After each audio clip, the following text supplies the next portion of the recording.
향하여 눈을 들리라. 나의 도움이 어디서 올까? 나의 도움은 천지를 지으신 여호와에게서로다. 여호와께서 너를 실족하지 아니하게 하시며 너를 지키시는 이가 졸지 아니하시리로다. 이스라엘을 지키시는 이는 졸지도 아니하시고 주무시지도 아니하시리로다. 여호와는 너를 지키시는 이시라. 여호와께서 내 오른쪽에서 내 그늘이 되시나니 낮에 해가 너를 상하게 하지 아니하며 밤의 달도 너를 해치지 아니하리로다. 여호와께서 너를 지켜 모든 환난을 면하게 하시며 또 내 영혼을 지키시리로다. 여호와께서 너의 출입을 지금부터 영원까지 지키시리로다. 아멘. 진리의 빛 되신 우리 주님께서 우리에게 그 영원한 빛을 비춰주시기를 간절히 바라는 마음으로 고백합니다. 모든 빛과 생명을 주시는 사랑의 하나님은 죄인을 구원하기 위해 예수 그리스도를 세상에 보내셨습니다. 세상에 빛으로 오신 예수님을 통하여 세상이 그를 믿고 영생의 선물을 받을 수 있도록 주님의 빛을 비춰 주시옵소서. 아멘.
교동문 127번 사순절 사주차입니다.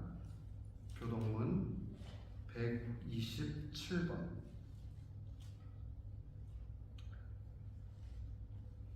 여호와를 자기 하나님으로 삼은 나라 곧 하나님의 기업으로 선택된 백성은 복이 있도다. 여호와께서 하늘에서 굽어보사 모든 인생을 살피시며 곧 그가 거하시는 곳에서 세상의 모든 거민들을 굽어 살피시는도다. 그는 그들 모두의 마음을 지으시며 그들이 하는 일을 보고 살피시는 이로다. 많은 군대로 구원을 얻은 왕이 없으며 용사가 힘이 세어도 스스로 구원하지 못하는도다. 우리 영혼이 여호와를 바라며 그는 우리의 도움과 방패시로다. 우리 마음이 그를 즐거워하며 우리가 그의 성호를 의지하였기 때문이로다. 여호와여, 우리가 주께 바라는 대로 주의 인자하심을 우리에게 베푸소서. 아멘.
오늘 하나님께서 우리에게 주시는 말씀 요한복음 15장 9절부터 12절까지의 말씀입니다.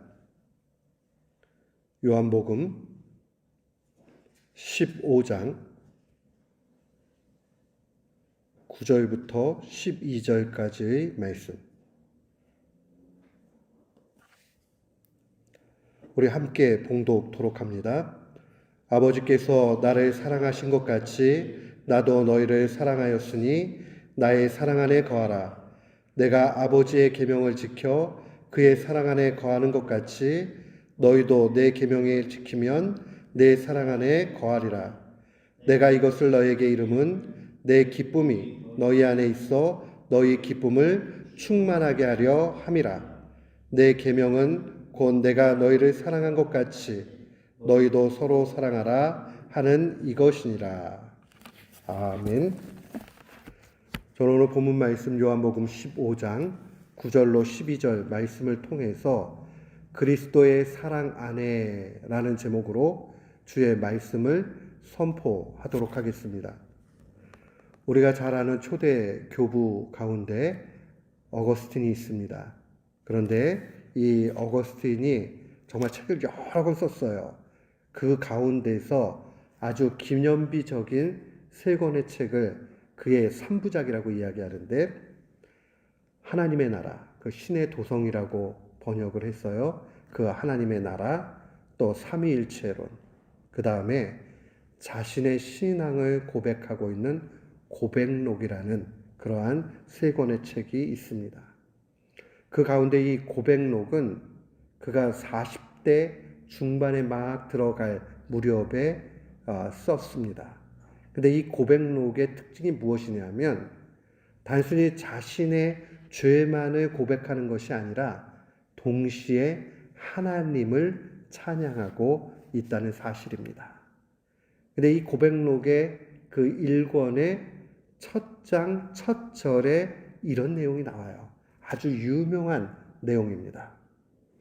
하나님은 우리를 당신을 향하도록 창조하셨습니다. 그러기에 우리의 마음은 당신 안에서 쉼을 얻기까지는 평안을 누리지 못합니다. 그러니까 하나님께서 우리를 하나님을 향하도록 그렇게 만드셨다는 거예요. 그러니까 하나님 없는 인생은 이 땅 가운데 참된 평안을 누리지 못하지요. 또한 그 하나님을 향해 있다라는 것은 우리가 하나님 안에서 참다운 쉼을 누릴 때에 얻어지는 것이다 라고 이야기했습니다. 정말 그렇습니다. 우리는 하나님 안에서 평안을 누려야 진정으로 쉼을 얻게 됩니다. 그러니까 구원도 마찬가지예요. 구원을 어떤 추상적인 개념으로 가지고 있으면 그 사람은 영광스러운 구원이 무엇인지를 전혀 알지 못합니다. 마치 이런 거랑 똑같은 거죠. 사랑이라는 단어는 추상 명사잖아요. abstract해요. 그런데 우리는 그 사랑이라는 단어를 굉장히 좋아하고 깨닫게 되죠. 아, 엄마가 나한테 이렇게 해준 게 사랑이었구나. 내가 실제로 경험하면서 그 사랑을 알게 되죠. 또 내가 누군가에게 호의를 베풀면서 아, 이렇게 하니까 저 사람이 좋아하는구나. 아, 이것도 사랑의 모습이구나. 사랑이 구체적으로 드러나게 될 때 의미가 있게 됩니다. 신앙생활도 모두 그러합니다. 신앙의 요소가 다 그렇습니다. 구원이나 영생이나 하나님이나 사랑이나 소망이나 믿음이나 이 모든 것이 구체적으로 나타나고 경험되어질 때 그때 비로소 그 능력과 참맛을 알게 됩니다. 물론 부분적이죠. 우리가 하나님과 관계를 해도 이 땅에 있는 동안에는 부분적으로 알 뿐이에요. 그러나 하나님이란 분이 계시지 그 나랑 아무 상관이 없어요. 그 사람의 신앙은 추상적, 그래서 힘이 없어요. 언제나 우리의 신앙은 콘크리트, 아주 구체적이어야 돼요. 오늘 주님은 우리에게 그것을 요구하십니다. 부분적이지만 우리가 구원을 누리면서 경험하면서 살아가게 될 때 우리는 힘있게 신앙생활 하게 됩니다. 그것을 우리는 어거스틴의 말에 다시 한번 좀 귀를 열 필요가 있어요. 인간은 하나님이 만드실 때에 하나님을 향하도록 그렇게 만드셨다. 그런데 우리가 그 하나님 안에 있을 때만 참다운 평안을 누리게 된다. 근데 이 얘기가 어거스틴이 혼자 지어낸 말이 아니에요. 주님의 말씀을 깊이 묵상하다 보니까 얻은 결론입니다. 오늘 요한복음 15장은 우리가 어떻게 하면 구원을, 신앙의 요소를 구체적으로 누리고 경험할 수 있는가를 알려줍니다. 한마디로 이야기하면 오늘 요한복음 15장에 있어서 앞선 4절에 있는 말씀을 보십시오. 내 안에 거하라. 나도 너희 안에 거하리라. 그러니까 우리가 주님 안에 있게 될 때에 주님도 우리와 함께 하시는 거예요. 그렇게 될 때 우리는 참다운 평안을 누리게 됩니다. 하나님이 우리를 창조하실 때에 하나님과 교제하도록 만든 겁니다. 하나님과 떨어진 인생이 되고 말면 불행하게 되고 불안하게 되고 좌절스럽게 그렇게 됩니다. 우리가 하나님 안에 거하는 것이 중요하다. 이것을 조금 어렵게 신학적인 표현으로 얘기하면 그리스도와의 연합이다. 이런 말을 사용해요. Union with Christ. 그리스도와의 연합. 우리가 어떻게 하면 하나님 안에 있을 수 있는가? 다른 말로 얘기하면 우리가 어떻게 그리스도와 하나가 될 수 있는가? 이것이 바로 우리가 힘있게 역동적으로 아주 다이나믹하게 그렇게 신앙생활할 수 있는 근거가 됩니다. 우리 앞서서 3절 말씀을 한번 보십시오. 3절 말씀을 보게 되면 너희는 내가 일러준 말로 이미 깨끗하여 졌다. 이 말이 굉장히 중요해요. 그러니까 우리가 주님과 하나가 되기 위한 전제 조건은 뭐냐 하면 자신의 죄인됨을 인정하고 예수 그리스도를 구원자로 영접해야 됩니다. 더 쉽게 얘기하면 회개해서 죄사함을 얻어야 됩니다. 그때에 우리는 비로소 그리스도와 하나가 될 수 있는 전제가 됩니다. 그러니까 주님과 전혀 상관없는 상태에서 예수 그리스도와 하나가 될 수 있다? 거짓말이에요. 우리는 먼저 회개를 통해서 죄사함을 얻고 그 가운데 그리스도와 하나가 되게 됩니다. 그 그리스도와 하나가 되어 살아가는 삶을 그리스도를 닮는 삶이다. 그렇게 이야기를 해야 됩니다. 사랑하는 성도 여러분, 우리가 구원의 큰 그림을 이야기할 때 두 가지로 좀 이야기할 필요가 있어요. 예수 그리스도를 믿는 것과 예수 그리스도를 닮아가는 것. 예수 그리스도를 믿는 것은 죄사함을 받았다라는 거죠. 그래서 신학적으로는 칭의라고 얘기를 해요. 그런데 예수 그리스도를 닮아가는 것은 성화예요. 구원이라고 이야기할 때는 이 두 가지를 모두 포함합니다. 우리가 예수 그리스도를 영접하고 그 이후에 풍성한 삶을 누리는 것이 필요합니다. 그래서 오늘 그 풍성한 삶에 대해서 10절은 이렇게 증거합니다. 우리 10절 말씀 한번 같이 봅니다. 내가 아버지의 계명을 지켜 그의 사랑 안에 거하는 것 같이 너희도 내 계명을 지키면 내 사랑 안에 거하게 된다. 내가 아버지의, 주님의 말씀이에요. 계명을 지켜서 하나님의 사랑 안에 거하는 것 같이 너희도 내 계명을 지키면 내 사랑 안에 거한다. 그러니까 지금 이 표현은 뭐냐면 결국 하나님의 계명을 지켜 나아갈 때에 그것이 곧 사랑의 표현이 되는 것이죠. 그런데 재밌는 사실이 있어요. 앞에 나와 있는 예수님께서 친히 내가 아버지의 계명을 지켜 하나님의 사랑 안에 거하는 것, 이거는 완벽한 거예요. 그런데 뒷부분 너희도 내 계명을 지키면 내 사랑 안에 거한다. 근데 우리는 해봐서 알잖아요. 우리가 완벽하게 지킬 수가 없어요. 그러나 주님은 이 불완전한 그 계명 지킴을 완전한 것으로 여겨주신다는 거예요. 부족하고 연약하지만 자꾸 그 주님의 말씀을 지켜가려고 애쓰고 힘쓰는 그 가운데서 은혜를 주시고 완전하다 여겨주신다는 겁니다. 이 말은 더 깊이 묵상하면 그리스도의 공로가 결국 우리를 선으로 이끌어 가신다라는 것을 고백하는 말입니다. 인간은 전적으로 타락해서 착한 일 자체를 할 능력이 요만큼도 없어요. 그런데 조금 착한 일 비스무리하게라도 한다. 그것은 바로 그리스도의 공로를 통해서 우리가 선물로 받은 것입니다. 그래서 이 말씀을 요약해 보면 이런 거예요. 우리가 하나님을 사랑하면 하나님의 말씀을 지켜야 되고, 결국 그 가운데 우리는 예수 그리스도의 공로를 보게 되는 거죠. 왜요? 해보면 알아요.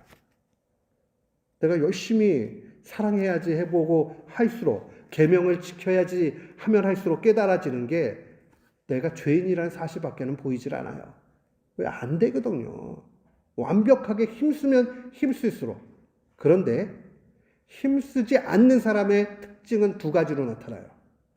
힘쓰지 않는 사람은 대충 해놓고 이 정도면 됐다 그러고 과시하고 위선적으로 변해요. 아니면 아예 반대 현상이 되는 거죠. 몰라. 나 그런 거는 묻어두게 되는 거죠. 신앙생활 하는 것도 추상적인 신앙생활을 하는 사람의 특징이 바로 이래요. 구체적으로 열정적으로 그렇게 신앙생활을 하면 내가 이렇게 안 되는구나 하고 주님 앞에 더 매달려요. 주님의 공로만을 기대하게 돼요. 그래서 조금 뭔가 착한 일을 하게 되면 하나님 감사합니다. 나로서는 안 되는 게 분명한데 조금이라도 하게 됐으니 하나님께서 해주셨습니다. 모든 영광을 하나님 앞에 올리게 돼 있습니다. 우리 모두는 신앙생활을 구체적으로 해야 되겠습니다. 속이지 말아야 돼요. 속지도 말아야 되고. 열정적으로 하지 않으면서 마음속에 이런 생각하지요. 야, 행함으로 구원받냐? 믿음으로 구원받지. 그 진술은 맞는데 그 마음속은 시꺼멉니다. 노력도 하지 않고 열심도 내지 않고 주님이 우리에게 분명히 사랑하라. 주의 명령을 지키라. 그렇게 말씀하셨는데 그 가볍게 여겨요. 구원하고 무관하다. 그것으로 구원받는 것 아니지만 그 경건의 열심들이 우리의 신앙을 성장시킵니다. 그걸 통해서 하나님이 영광 받으십니다.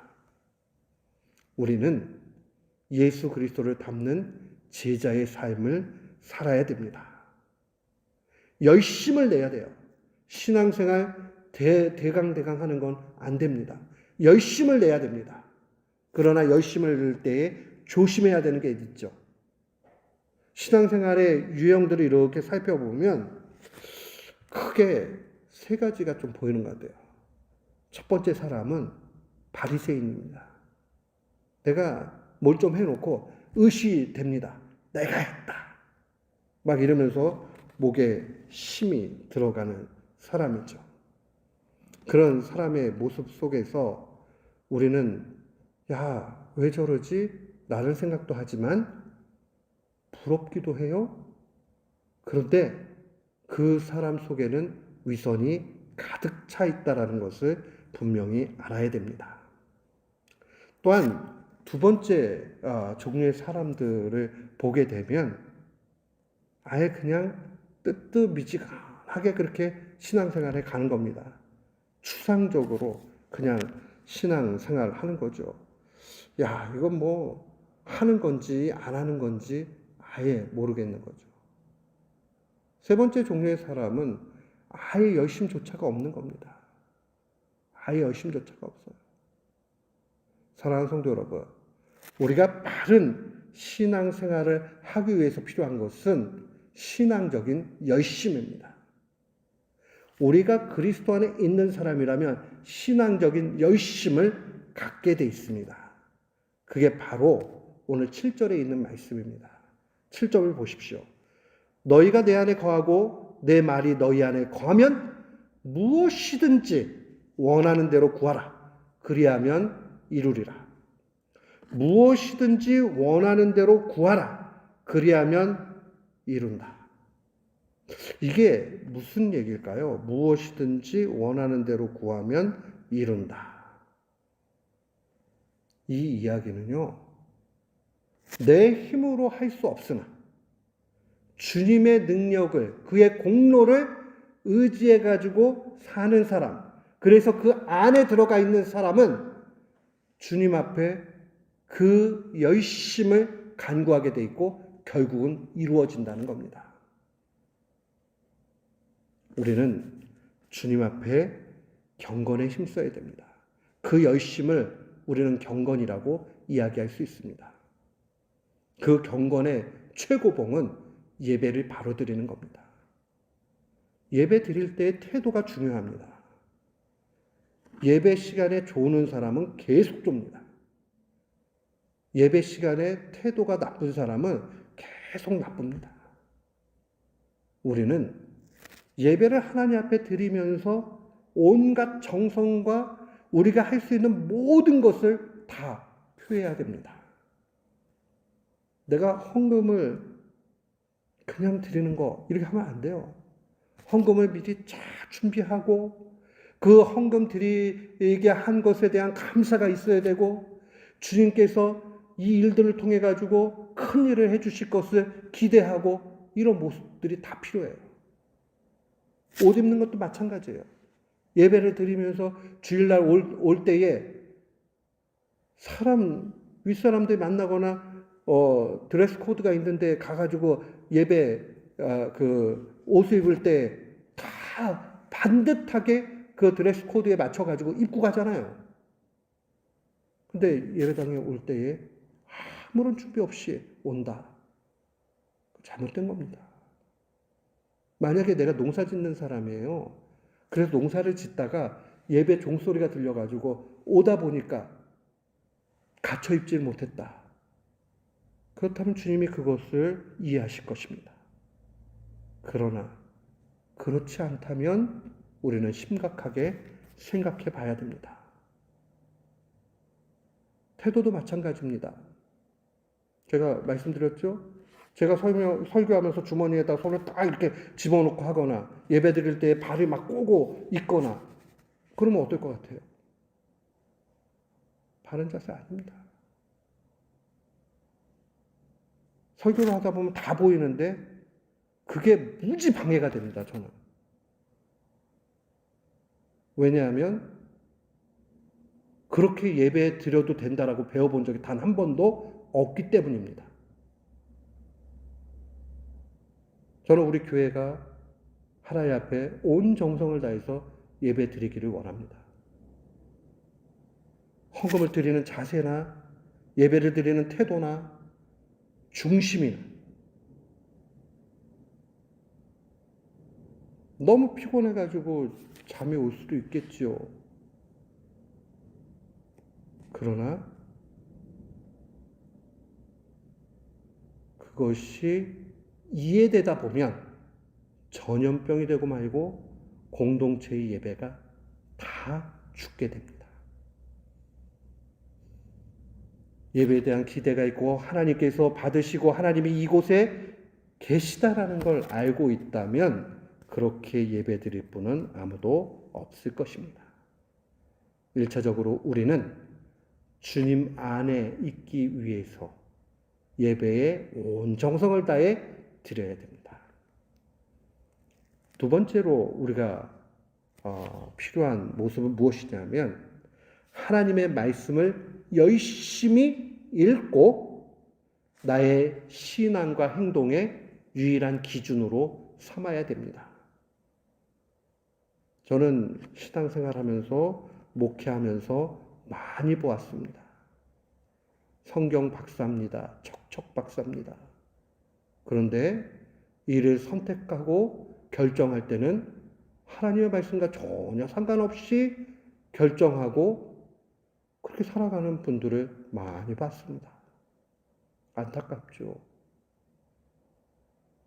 우리가 하나님의 말씀을 열심히 읽고 깊이 읽는 이유는 그 말씀 속에서 모든 진리가 있기 때문에 내가 나아갈 방향을 그 말씀 가운데서 찾아야 됩니다. 근데 말씀을 추상적으로 읽는 사람은 구체적인 결정을 해야 될 때 그 말씀의 인도함을 받지 못합니다. 그러니까 맨날 결국은 자기 생각대로 결정하고 실패합니다. 우리가 하나님의 말씀을 깊이 읽고 언제나 그 말씀의 기준 속에서 살아가야 됩니다. 그것이 바로 우리가 예수 그리스도 안에 있게 되는 길이 됩니다. 그리고 나서 또 필요한 것이 있습니다. 무엇이든지 의심 없이 다 구해야 됩니다. 기도하는 사람들 보면 재미있어요. 기도를 잘 안 하면서 이런 얘기하는 분이 있습니다. 에이, 뭐 이런 것까지 구할 필요가 있나? 교만입니다. 상식적이고 다 할 수 있는 일같이 보여도 기도해야 됩니다. 요즘에 밥 먹고 취하는 사람이 얼마나 있습니까? 소화제 하나면 끝납니다.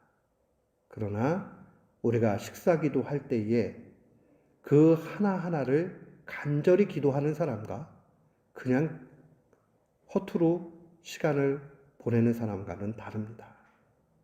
주심에 대한 감사뿐만 아니라 소화시키는 그 모든 것까지도 하나님 앞에 감사하는 것은 순전한 신앙을 가지고 있는 사람이 하는 귀한 기도의 모습입니다.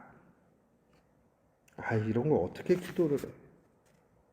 잘못된 겁니다. 어떠한 문제든 오늘 무엇이든지 구하라. 그 얘기는 예외가 없다는 거예요.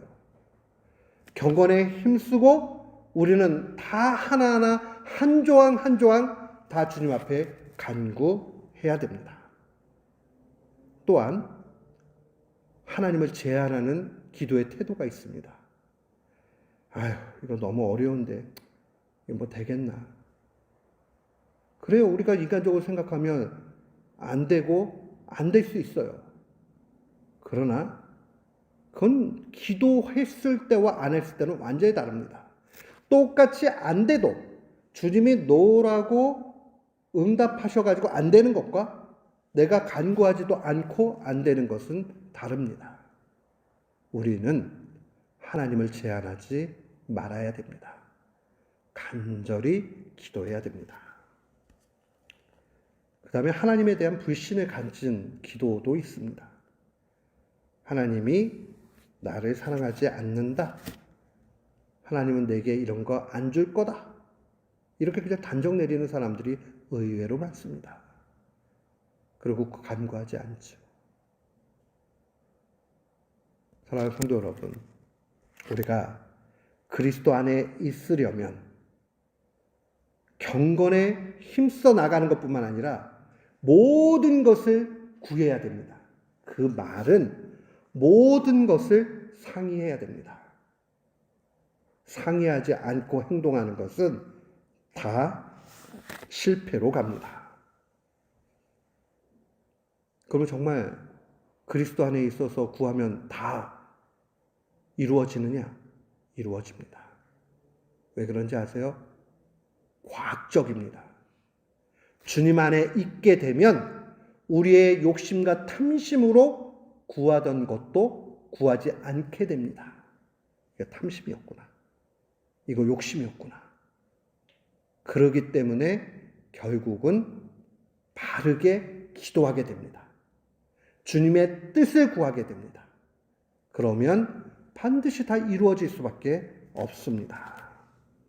사랑하는 성도 여러분, 우리는 주님 안에 있기 위해서 경건에 힘써야 되고 모든 일을 주님과 상의하면서 맡겨야 됩니다. 그게 제일 중요해요. 그러면 내가 하나님과 관계가 아주 친밀하고 예수 그리스도 안에 있다라는 증표가 뭘까? 어떻게 하면 그 안에 있게 되는지는 알았어요. 경건에 힘쓰고 모든 일을 상의해야 돼요.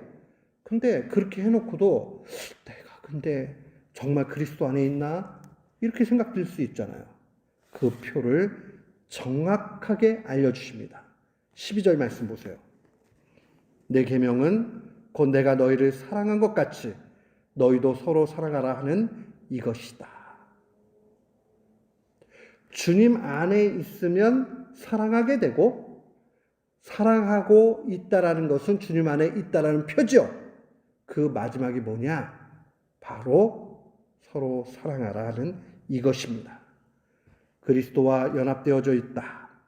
그리스도와 친밀하다. 주님 안에 있다. 다 똑같은 말이에요. 그 증거가 무엇이냐? 바로 서로 사랑하는 겁니다.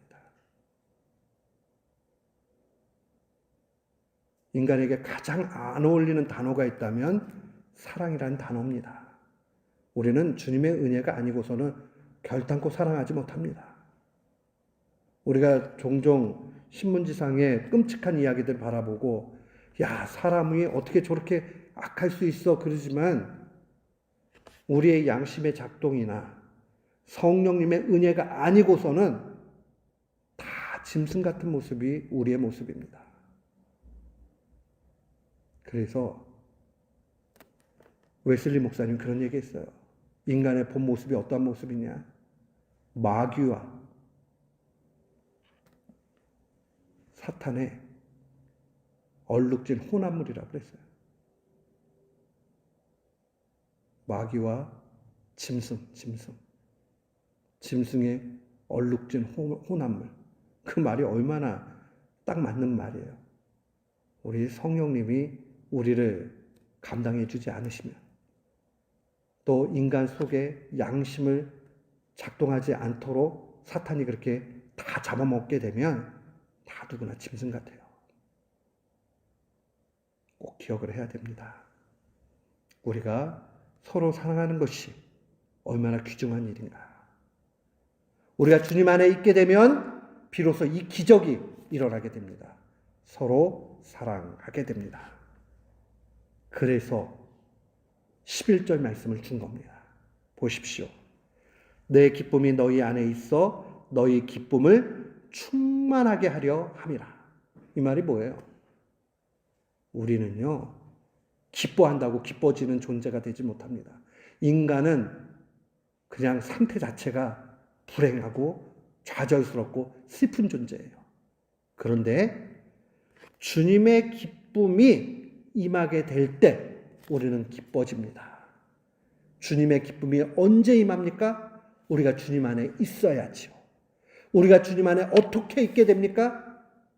경건에 힘쓰고 주님과 동행하면서 모든 것을 맡길 때 가능합니다.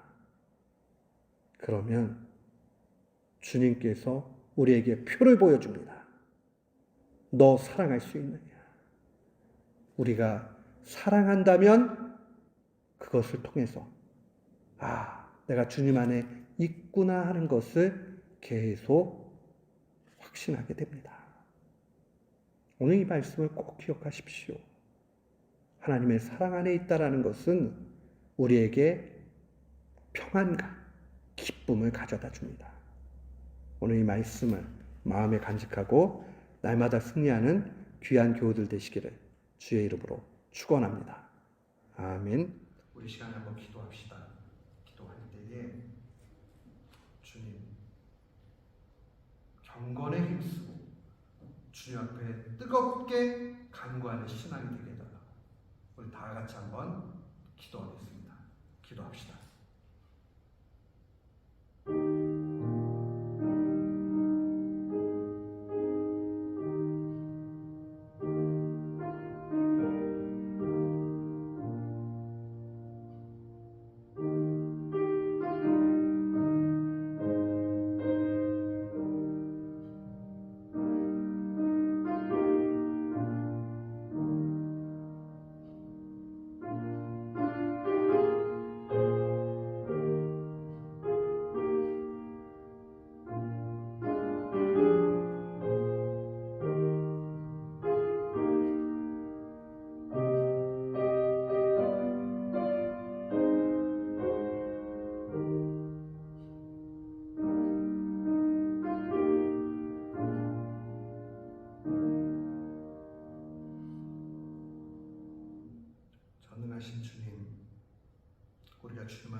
주시는 기쁨 가운데서 안식 누리기를 원합니다. 주님, 우리를 긍휼히 여겨주셔서 늘 경건에 힘쓰고 주님과 상의하고 기도하며 그 가운데 주님 안에 있음을 누리며 살게 해주시옵소서. 구체적으로 뜨겁게 신앙생활을 할 수 있도록 인도해 주시옵소서. 결국은 우리가 서로 살아감으로 우리가 주님 안에 있다는 사실을 날마다 확신할 수 있도록 인도해 주시옵소서.